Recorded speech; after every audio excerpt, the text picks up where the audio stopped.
I'm sharing the notes. Just start from where we had left. Uh, Yes. yes, okay, guys. So yesterday I told you what is primitive intensive farming, what is primitive sustenance farming, what is intensive sustenance farming, what is commercial farming, which also includes the plantation. Then we saw what are the cropping pattern in India. Rabi is never sown in rains. सो राबी का हमने time देखा था, अक्टूबर से दिसंबर तक sowing होती है और मार्च से लेके जून जुलाई तक, मार्च टू जून उसकी हार्वेस्टिंग हो जाती है. And then kharif is sown in the month of June and goes on till around September, October. In between, people also use the jet this thing as a third crop. हमने I think green revolution growth, some crops are cultivated in Ram. यहाँ से पढ़ना है. Rajvardhan, point number 15 से शुरू करो. Yes, sir. The Green Revolution in Punjab, Haryana, Western Uttar Pradesh, and parts of Rajasthan has led to the growth of rabi crops in this region, kharif crops. These crops are sown during on the onset of monsoon, May, July, and harvested in September, October. Major kharif crops: paddy, maize, jowar, bajra, uh, moong, urad, cotton, jute, groundnut, and soybean. Major areas where rice is cultivated are Assam, West Bengal, coastal region of Odisha, Andhra Pradesh, Telangana, Tamil Nadu, Kerala, Maharashtra, Uttar Pradesh, Bihar, Punjab, and Haryana. In the well irrigated area of Assam, West Bengal, and Odisha, three uh, crops of paddy are grown in the year named और समन बोरो. and boro. और समान बोरो, इसको याद करने का जो वो है कोड है, वो है ओए समान बोरो करके लाना पड़ेगा. ऐसे ना, ओए समान बोरो करके लगाना पड़ेगा. ओस अमान बोरो. तो जो पूरे साल में राइस ही राइस उगाया जा रहा है. उधर कुछ जगह ऐसी हैं जहाँ राइस तीनों तीनों फसल राइस की हो रही है. उनका नाम अलग अलग है. ओस अमान बोरो 1 मार्क का बहुत इंपॉर्टेंट क्वेश्चन है, आने की चांसेस है. वाटर रिसोर्सेज का मैं देख रहा हूँ टोटल, सॉरी एग्रीकल्चर का टोटल 5 मार्क्स का क्वेश्चन आएगा. 5 मार्क्स के का अलॉटमेंट है इस चैप्टर को. तो इसी हिसाब से इस तरह के 1 मार्कर एक आएंगे और एक लॉन्ग आंसर आएगा. लॉन्ग आंसर में क्या क्वेश्चन आएगा जो मुझे समझ में बनता है कि explain 3 important crops of India and explain what are the seasons in which they are sown and harvested, and what are the major crop parts of those crops. Let's say rice किस में होगा, और wheat किस में होगा, मेज किस में होगा, पी किस में होगा, ग्राम किस में होगा, ऑल दिस थिंग. वो थोड़ा सा याद करना. या फिर दूसरा क्वेश्चन ये आ सकता है, what are the techniques to improve further agriculture, this thing. वो हम देख लेंगे जब क्वेश्चन आएगा. Okay, now go ahead with it. So guys, this is important point. I think I don't have to write it on the board. Os, aman and boro. Os, aman and boro याद रखना, ये important part है. Important question, 1 marker. Yeah, okay. Let's look at Z crop now. Rajvardhan, continue, please. Z crops. These crops are sown between Rabi and Kharif season. Some of the crops produced during this season are watermelon, muskmelon, cucumber, vegetables, and fodder crop. And fodder crop. 3 चीजें बताते हैं इसके बारे में. एक तो याद रखने का तरीका क्या है कि मार्च से जून के टाइम पर गर्मी होती है बहुत ज्यादा हमारे कंट्री में. तो उस वक्त ही आपको ध्यान होगा तरबूज वरबूज मिलते हैं, तरबूज खरबूजा वगैरह मिलते हैं, मस्कमेलन वाटरमेलन कुकुम्बर खाए जाते हैं. सलाद वलाद खूब चलता है, लोग खाते हैं गर्मी से परेशान होके. तो याद रखने का आसान तरीका है. साथ में एक फॉडर क्रॉप समझ लो क्या होता है. जो एनिमल्स को खिलाया जाता है, जो कैटल्स को खिलाया जाता है, गाय भैंस जो कि मिल्क प्रोड्यूसिंग एनिमल्स है, और भी बाकी भी जो एनिमल्स हैं, उसके उनके लिए भी जो खाने का टाइम है वो जायद क्रॉप में फार्मर्स निकाल लेते हैं. तो zaid crop is easy to remember. Muskmelon, watermelon, cucumber, vegetables and some food crops. Fodder crops. Fodder मतलब जानवरों का खाना. Okay, Karthik Sirohi, major crops. Karthik Mishra, be ready after this. Yesterday I think you didn't read. Today we will have you reading. Yes, sir. Karthik.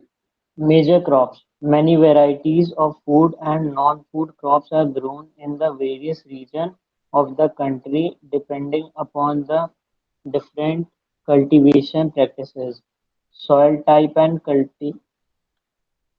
soil climate. Grains and ये भी एक mark का question बन सकता है यार कि what are the factors on which type of soil being sown depends. So it depends firstly on the climatic condition of that place. Bihar Bengal में राइस ज्यादा होता है क्योंकि वहां बारिश ज्यादा होती है. Climatic condition, type of soil and the circumstances and conditions available, like water availability है, ह्यूमिडिटी है, सनशाइन डेज है 210 डेज ताकि कॉटन हो सके. तो 3 important points. Okay, grains and legumes crop. अच्छा, एक वर्ड यहाँ पे एक्सप्लेन कर देता हूँ, लेग्यूमस क्या होता है. लेग्यूमस सबको पता है, दालों से रिलेटेड होता है. लेग्यूम में आती है पल्सेस, और हमने साइंस में पढ़ा हुआ है कि ये बेनिफिशियल होती है सॉइल के लिए. क्यों? Anybody remembers why beneficial? क्योंकि इनके प्लांट की रूट के पास नोड्यूल्स होते हैं जिसके अंदर राइजोबियम नाम का एक बैक्टीरियम होता है. वो एयर की जो नाइट्रोजन होता है उसको सक कर लेता है और उसको सोल्यूबल फॉर्म में बना देता है, नाइट्रेट एंड नाइट्राइट, जो कि पानी में वाटर सोल्यूबल है, और वाटर के अंदर घुल के वो जाइलम की हेल्प से पेड़ के अंदर पहुंच जाते हैं. और पेड़ उसको किस लिए यूज करता है? पहली बात तो दाल बनाने के लिए यूज करता है, इसलिए इसके बोलते हैं किसके अंदर प्रोटीन्स होते हैं. प्रोटीन किससे बनते हैं? अमाइनो एसिड से, और अमाइनो एसिड्स में क्या होता है? नाइट्रोजन होती है. तो इसलिए तो एक ये भी कॉन्सेप्ट है कि एक बार आप राइस उगाओ, एक बार दाल उगाओ, तो आपकी जो फर्टिलिटी है सॉइल की वो मेंटेन रहेगी. ओके, या continue please. yes sir. Grains and leguminous crops. और कहाँ पढ़ लिया हमें? Grains and legumes crop. Guys, grain के अंदर Leguminous 3 crop. तरह के ग्रेन, ध्यान रखना, 3 तरह के ग्रेन आएंगे. Yes sir. Dried देखो, wheats, millets and maize. हाँ नहीं, एक मिनट बता दो. ग्रेन्स के अंदर देखो क्या आता है? राइस आता है सबसे इंपॉर्टेंट, उसके बाद आता है व्हीट, और उसके बाद आते हैं coarse grain, COARSE. Coarse grain के अंदर क्या क्या आता है देखो, रागी, जौ जिसको बारले बोलते हैं, ज्वार, बाजरा एंड मेज, मकई. ये है कोर्स ग्रेन. ओके, या continue please. Yes sir. Rice, wheat, millets and maize are the important grain grown in India. Pulses and the leguminous crops. Rice, it is the staple food staple food होता crop है, for the ज्यादातर जनता खाती है सुबह शाम, उसको staple food बोलते हैं. हाँ, for the majority people in India. This kharif crop requires high temperature above 25 degrees Celsius and high humidity. It is grown in the area of heavy rainfall above 100 centimeter. In areas of less rainfall like Punjab, Haryana, western Uttar Pradesh and parts of Rajasthan. It is grown with proper irrigation through canals and the tube wells. यहाँ पे पानी बारिश हो रही है, जैसे waste Bengal में सबसे ज्यादा राइस होता है, वहां तो नेचुरली पानी अवेलेबल है. लेकिन वेस्टर्न यूपी, पंजाब, हरियाणा के अंदर ट्यूबवेल और कैनाल की हेल्प से पानी निकाला जाता है, इसको पानी दिया जाता है, क्योंकि राइस को बहुत ज्यादा पानी लगता है. Wheat. Yes, sir. This is the second most important cereal crop in India. It is the main food crop in north and northwest part of the country. Okay, या अचिंत्य कहाँ चले गए इतनी देर तक? सर वो कह रहा था सर, मैंने जैसी लिंक आई सर मैं ज्वाइन करने का किया सर, वो कह रहा है कि कोई आपको अंदर आने देगा सर. वो बहुत टाइम तक मैं करा, 2 बार रीलोड भी किया सर, कुछ नहीं हुआ, अभी जस्ट हुआ है सर. ये चलो सर कोई बात नहीं. मेरे साथ भी हुआ. ओहो, रिकॉर्ड हो रही है ना मीटिंग? चलो ठीक है, लकीली मीटिंग रिकॉर्ड हो रही है, देख लेना. हाँ ठीक है. वो कई बार मेरे ख्याल से वीक नेटवर्क वर्क की वजह से होता होगा, नहीं तो सब लोग तो आगे थे टाइम से. कंटिन्यू करें अभी राजवर्धन. अच्छा नहीं, एक मिनट, राजवर्धन रुक जा। Kartikeya Mishra, point number 21 please. Yes, sir. It requires a cool growing season and bright sunshine at the time to ripening and 50 to 70 centimeters of annual rainfall evenly distributed during the growing season. The two important wheat growing zones in the country are the Ganga-Satluj plain and the northwest and the black soil region of the Deccan. Okay, एक minute, Should I continue? हाँ थोड़ा नीचे कर। Okay Millets. Okay, या Jowar, bajra and ragi are the important millets grown in India. These are also known as coarse grains uh, and have very high nutritional value. Jowar sorghum, it is rich in potassium, phosphorus and calcium with small amounts of iron and sodium. It is the third most important food crop with respect to area and production. It is a rain-fed crop mostly grown in moist areas. in moist areas. हाँ हाँ, ज्वार जो है सबसे ज्यादा हमारे country के अंदर महाराष्ट्र में, Maharashtra number 1 in the jowar production. Actually यार तुम लोग तो शायद देखे भी नहीं होंगे, पहले तो यही खाए जाते थे लोगों के घर में, जब कोई गेस्ट आ जाता तब गेहूं की रोटी बनती थी। पहले कोर्स ग्रेन ही होते थे इंडिया में सबसे ज्यादा। तो लेकिन अभी से दोबारा से इनको ये they are coming in fashion because of the dieting fats and all that, specially ragi को बहुत सारे अभी celebrities and all they are promoting. तो अभी से वापस, अदरवाइज पहले दुनिया यही खाती थी, बाजरा और ज्वार। Continue please. Bajra.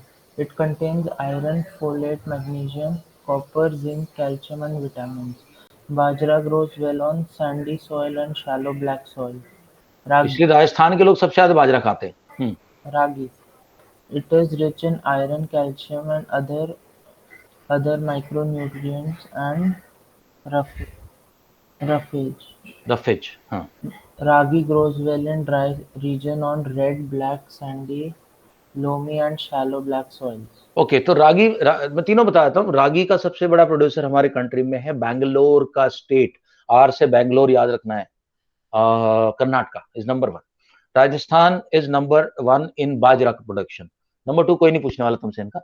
और jowar is Maharashtra, rice West Bengal, wheat Uttar Pradesh is number 2 in rice and number 1 in wheat. Sir wheat Punjab Haryana में नहीं ग्रो होता? पंजाब में होता, पंजाब नंबर 2 है। wheat में नंबर 2 है पंजाब, हरियाणा नंबर 3 पे होगा। सबसे ज्यादा प्रोडक्शन है। इनफैक्ट इंडिया का 80% जो गेहूं और राइस जो गवर्नमेंट खरीदती है पीडीएस में थ्रू करने के लिए, राशन की दुकानों के थ्रू, पीडीएस में बताया ना पब्लिक डिस्ट्रीब्यूशन सिस्टम, वो 80% यहाँ से एक्वायर होता है। और क्योंकि यहाँ से एक्वायर होता है इसलिए यहाँ सबसे ज्यादा किसान यहाँ के गवर्नमेंट के, वो किसानों का जो चल रहा है उसके खिलाफ जा रहे हैं। उनको लग रहा है कि बाद में गवर्नमेंट खरीदना बंद कर देगी हम लोगों से, फिर हमसे प्राइवेट प्लेयर खरीदेंगे और वो कम दाम में खरीदेंगे। This is one of the reasons behind the किसान प्रोटेस्ट, फार्मर प्रोटेस्ट। या महेश, एक मिनट, महेश क्या है भैया? महेश है जो वो बोलते हैं हमारा मकई का मेन काम है। मकई एक तो हम लोग खाते हैं, स्पेशली तुम लोग जब कभी लोग मूवी देखने जाते हैं तो कॉर्न खाते होंगे, स्वीट कॉर्न, वो मकई है, but that is American version of मकई। हमारी जो मकई है वो भुट्टे वाली मकई है, थोड़ी सी हार्ड होती है, not as soft as the American corn. And दूसरा जो खा लेते हैं उसके बाद उसका जो भुट्टे का नीचे का पीस बचता है उसको काट के छोटा पीसेस करके उसको एनिमल्स को भी खिलाया जाता है। हाँ भाई, somebody asking something. So I was asking that UP is the major producer of wheat. Sir फिर भी पंजाब एग्रीकल्चर में ज़्यादा डेवलप्ड है उत्तर प्रदेश से, सही कैसे? नहीं देखो, इसलिए डेवलप कुछ नहीं है। आप पर किलोमीटर देखो ना, पर kilometre. Have you seen the area of UP and area of Punjab तो कुछ भी नहीं है एरिया वाइज, बट फिर भी वहाँ प्रोडक्शन हमसे ज्यादा है, क्योंकि वहाँ पे जो उनके पास जो टेक्नोलॉजी है, जो लैंड होल्डिंग है, जो इरिगेशन है, that is better than UP. Yes sir. Okay, so because अगर तुम एरिया देखने पे आओ, देखो इधर, सो एरिया कहाँ गया, एरिया दिखाना चाह रहा तुम लोगों को एनीवे। तो ये देखो, एरिया देखने लगो तो इधर मैप कहाँ गया,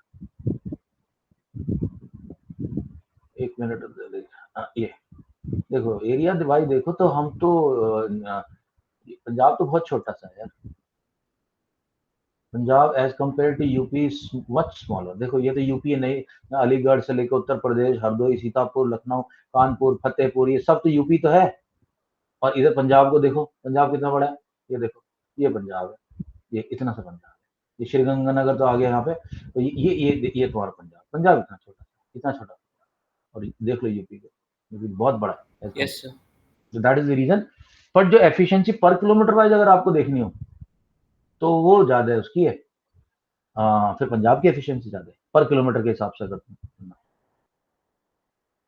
चलो आई थिंक थोड़ा सा कल कंटिन्यू करना पड़ेगा, इसको हम कंटिन्यू करते हैं। मैं देख रहा था 5 मार्क्स हैं इसके, और वाटर रिसोर्सेज के भी 4 मार्क्स हैं। तो गाइस देखो हमारा साइंस अभी हम कंफर्टेबल है, काफी कंफर्टेबल है, हमें सिर्फ कोऑर्डिनेशन कंट्रोल वाला चैप्टर करना है साइंस में, और मेटल नॉन मेटल, नहीं मेटल नॉन मेटल, हाँ मेटल नॉन मेटल, 2 चैप्टर करने अंदर। और इधर हमारा कुछ बचा हुआ है, और मैथ्स में ट्रायंगल। तो basically metal non metal, coordination control, physics हमारा हो गया, हमने इलेक्ट्रिसिटी भी कर लिया। एक नेचुरल रिसोर्सेज का चैप्टर थोड़ा सा ज्यादा लंबा नहीं, sir magnetic effects, magnet effects वाला अगर देखता हूँ, अगर वो कंफ्यूजन बच रहा तो वो करना पड़ेगा। और थोड़ा बहुत इसके अंदर बचे हुए हमारे डेमोक्रेसी फेमोक्रेसी, तो हम कंफर्टेबल हैं सिलेबस वाइज, हमारी प्रॉब्लम बहुत ज्यादा नहीं है। जरूरत पड़ी तो मैं वीकेंड पे मैं लूंगा क्लासेस, कोई और सर को नहीं दूंगा जरूरत पड़ी तो, बट अभी मुझे लग रहा है कि हो जाएगा कंफर्टेबल। ठीक है, चलो इसको थोड़ा सर्च करना, जो आज हमने डिस्कशन किया बहुत इंपॉर्टेंट पॉइंट है। We should know what we are going to face in the term 1 and what we are going to face in term 2. All right, see you guys tomorrow. We'll continue with the same chapter, also start the chapter water resources tomorrow. Okay guys.